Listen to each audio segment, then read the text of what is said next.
À court terme, hein, ils vont prendre ça comme un bol d'air et une bonne nouvelle, mais à moyen et long terme, tout ça m'apparaît être comme une sorte de sas, de période de calme avant la tempête. Parce qu'il se passera, si les industriels européens, on vient d'entendre que Ford, par exemple, réorientait massivement ses investissements vers le véhicule thermique, il se passera dans l'industrie automobile ce qui s'est passé dans la téléphonie mobile.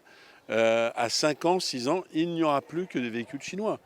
C'est ça le prix à payer. Et pourquoi ils font cette erreur? D'abord parce qu'il y a une sorte d'attachement irrationnel aux véhicules thermiques. Et deuxièmement parce que les constructeurs allemands, la droite allemande qui a donné le là de ces assouplissements, espèrent que les dignitaires des partis communistes en Asie continueront d'acheter des voitures allemandes, ce qui n'est plus le cas cette semaine.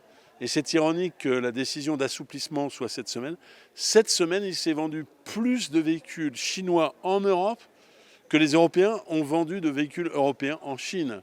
Donc c'est un signal qui aurait dû être entendu, non pas pour refuser le progrès et la décarbonation, mais au contraire pour accélérer le changement technologique, car nous savons que les Européens, les constructeurs européens, ont pris un temps de retard sur ce sujet-là.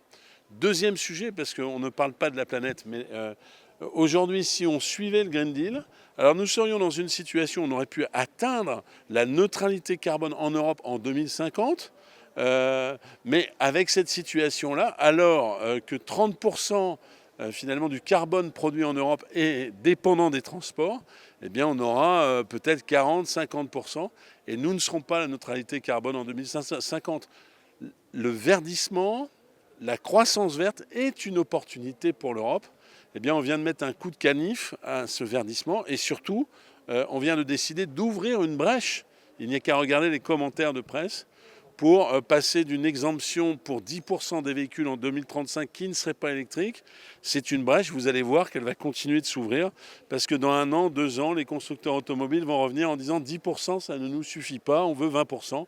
Et puis en réalité, tout cela va être abandonné.